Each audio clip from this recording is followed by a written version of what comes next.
Chào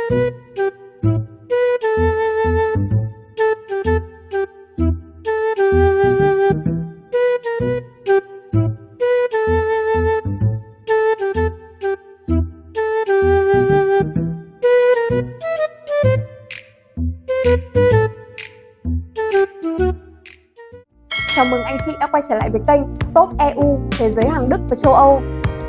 Nếu anh chị đau nhức, mệt mỏi, anh chị muốn thư giãn và chăm sóc sức khỏe, hãy để máy massage Next Massage H61 là người bạn đồng hành trong cuộc sống của mình.